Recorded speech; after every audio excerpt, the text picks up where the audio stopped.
Hello everyone. तो आज यहाँ पर मैं protein rich immunity booster chocolate bar की रेसिपी लेकर आई हूँ जो कि बहुत ही टेस्टी बनके तैयार होगी और बाज़ार से भी अच्छी बनके तैयार होगी।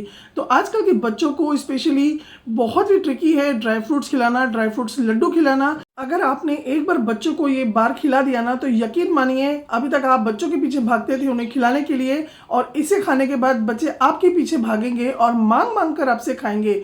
और आज हम ये प्रोटीन बार बनाने वाले हैं एकदम नए और एकदम यूनिक तरीके से। तो चलिए बनाना शुरू करते हैं। तो सबसे पहले हम अपने सारे ड्राई फ्रूट्स को रोस्ट कर लेंगे। तो यहाँ पे कोई भी एक कटोरी या कप सेट कर लीजिए। ड्राई फ्रूट्स आप इसमें कम या ज़्यादा भी कर सकते हैं, और जो पसंद हो उसे रख सकते हैं और जो ना पसंद हो उसे स्किप कर सकते हैं। तो यहाँ पर मैंने 1 कप बादाम, 1 कप काजू, 1 कप अखरोट और आधा कप मैंने यहाँ पे पिस्ता लिया है, और इन सभी को हम लो फ्लेम पे अच्छे से ड्राई रोस्ट कर लेंगे। बहुत ज़्यादा इसे रोस्ट नहीं करना है हमें, बस हल्का रोस्ट करके इसे हम निकाल लेंगे। इसके बाद यहाँ पर मैंने लिए हैं मखाने। मखानों को भी इसी तरीके से हम लो फ्लेम पे अच्छे से रोस्ट कर लेंगे और इसे भी हम उसी थाली में निकाल लेंगे जिसमें हमने सारे ड्राई फ्रूट्स निकाले हैं। अब साथ ही यहाँ पे लिए हैं मैंने सारे सीड्स। तो यहाँ पे लिए हैं मैंने मेलन सीड्स, सनफ्लावर सीड्स, और साथ ही यहाँ पे लिए हैं मैंने पम्पकिन सीड्स, और साथ ही अब इसके अंदर ऐड कर दिया है मैंने सफ़ेद तिल। तो ये सारे जो सीड्स हैं मैंने 2 टेबलस्पून के अकॉर्डिंग ऐड किए हैं इसके अंदर। आप अपने अकॉर्डिंग इसमें कम या ज़्यादा भी कर सकते हैं। तो बस अब इन सभी चीज़ों को इसको भी हम लो फ्लेम पे थोड़ी देर के लिए भून लेंगे, 1 से 2 मिनट, और इसे भी हम निकाल लेंगे उन्हीं प्लेट में। तो ये भी देखिए भून के रेडी हो चुके हैं। अब इसे भी हम निकाल लेंगे। तो यहाँ पर अब हम लेंगे नारियल। तो यहाँ पे मैंने ग्रेट किया हुआ नारियल लिया है। आप चाहें तो बाज़ार में जो घिसा हुआ सूखा नारियल आता है वो भी ले सकते हैं। तो इसे भी मैंने 1 कप की क्वांटिटी में लिया था, और इसे भी हम लो फ्लेम पे अच्छे से फ्राई कर लेंगे, यानी अच्छे से हल्का सा कलर इसका चेंज आने तक भून लेंगे, और इसे भी हम निकाल लेंगे। अब यहाँ पर लिए हैं मैंने पॉपी सीड्स यानी खसखस। ये भी मैंने 2 चम्मच लिए हैं, और इसे भी हम अच्छे से ड्राई रोस्ट कर लेंगे। ये बहुत जल्दी भून जाते हैं, तो बस इसे 1 से 2 मिनट हमें लो फ्लेम पे भूनना है, और इसे मैं निकाल लूँगी अलग प्लेट में। कोई भी मिठाई या लड्डू जो भी हम बनाते हैं और सारे ड्राई फ्रूट्स और सीड्स इस तरह से हम भून के डालते हैं तो उनकी जो मॉइस्चर है उनका ख़त्म हो जाता है, और ड्राई फ्रूट्स या जो भी मिठाई हम बनाते हैं उसकी सेल्फ लाइफ बढ़ जाती है। अब यहाँ पर लिए मैंने छुहारे। तो इनके सीड्स मैंने हटा दिए थे और छोटे छोटे टुकड़ों में कट करके मैंने इन्हें भी अच्छे से लो फ्लेम पे फ्राई कर लिया, यानी भून लिया है। इन सभी चीज़ों में मैंने घी बिल्कुल भी यूज़ नहीं किया था। अब हम यहाँ पर फ्राई करेंगे गोंद। तो गोंद को हम थोड़ी थोड़ी क्वान्टिटी में इस तरह से फ्राई करेंगे।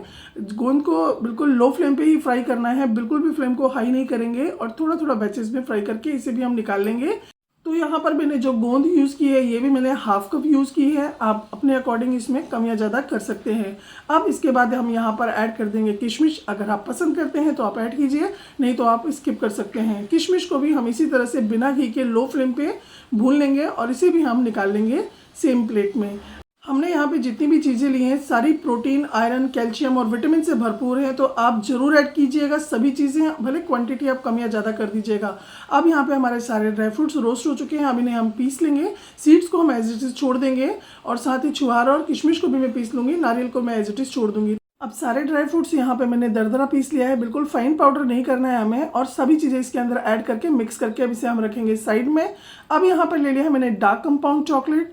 तो अब हम यहाँ पर चॉकलेट को इस तरह से छोटे छोटे टुकड़ों में कट कर लेंगे। ये इजीली मार्केट में मिल जाती है। अगर आपको नहीं मिलता है इन केस तो आप यहाँ पर डेयरी मिल्क भी ले सकते हैं। तो यहाँ पर टोटल मैंने 50 ग्राम डार्क कंपाउंड चॉकलेट लिया है। मैंने ये वाली चॉकलेट यूज़ की है। यहाँ पर आपको जो मिलती है आपके यहाँ पे आप वो ले सकते हैं। तो बस अब सबसे पहले हम सारी चॉकलेट को ट्रांसफ़र कर देंगे एक बॉल के अंदर। तो अब हम चॉकलेट को मेल्ट कर लेंगे डबल बॉयलर मेथड से, यानी कि एक पतीला लेंगे, उसके अंदर हम पानी डालेंगे।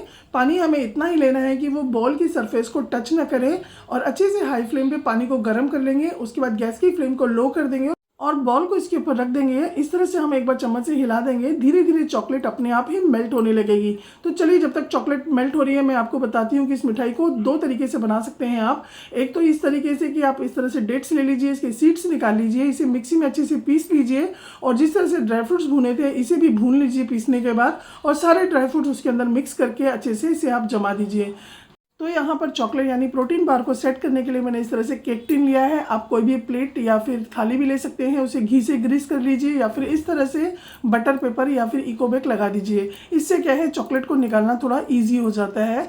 तो अब इसे भी हम रेडी करके पहले से रख देंगे, क्योंकि बाद में इतना समय नहीं होता है हमारे पास।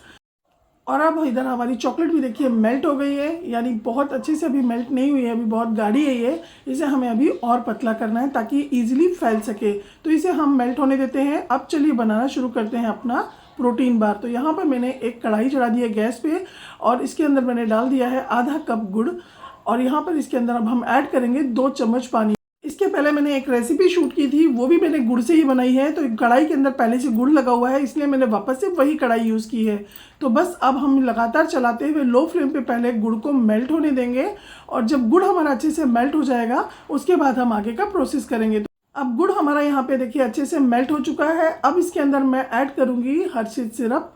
तो यहाँ पर मैंने 2 टेबल स्पून इसके अंदर हर्शीज सिरप ऐड किया है। ये टोटली ऑप्शनल है, अगर आपके पास हो तो आप डालिए, अदरवाइज आप इसे स्किप कर सकते हैं। इससे क्या होगा, अंदर तक अच्छे से चॉकलेट फ्लेवर आएगा। अगर आपके पास हर्शीज सिरप नहीं है और आप फिर भी डालना चाहते हैं अगर चॉकलेट फ्लेवर, तो आप इसके अंदर चॉकलेट का एक टुकड़ा डाल दीजिए, वो हीट से अपने आप मेल्ट हो जाएगा और इस तरह से मिक्स कर दीजिए।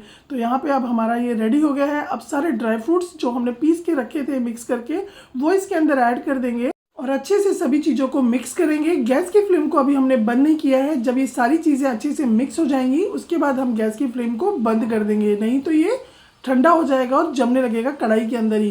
तो बस ये सारी चीज़ें अच्छे से मिक्स हो गई है। अब गैस की फ्लेम को हम बंद कर देंगे और फटाफट से इसे ट्रांसफ़र कर लेंगे हम ट्रे में। और ये काफ़ी गर्म है, तो यहाँ पर मैंने मेरी बेटी की हेल्प ली है। और बच्चों की फेवरेट जब चीज़ बनती है ना तो बच्चे काफ़ी एक्साइटेड होते हैं। और अब इसे हम फैला देंगे, अच्छे से स्प्रेड कर देंगे स्पैचुला से पूरे ट्रे के अंदर और अच्छे से इसे हम ऊपर से पूरा लेवल कर देंगे। अब यहाँ पर हमारी चॉकलेट जो हमने मेल्ट की थी फटाफट से हमें इसके ऊपर डालना है, वरना ये ठंडी हो जाएगी तो ये जम जाएगी। ये सारा प्रोसेस हमें फास्ट करना है। तो जितनी भी मेल्ट चॉकलेट है वो पूरी इसके ऊपर हम पहले डाल देंगे और अच्छे से इसको हम चारों तरफ एक पतली सी लेयर इसकी फैला देंगे। उसके बाद यहाँ पर जो मैंने सीड्स रोस्ट करके रखे थे उसमें से मैंने थोड़े से सीड्स बचा लिए थे। अब इसे हम इसके ऊपर इस तरह से डेकोरेट करने के लिए थोड़ा सा स्प्रिंकल कर देंगे।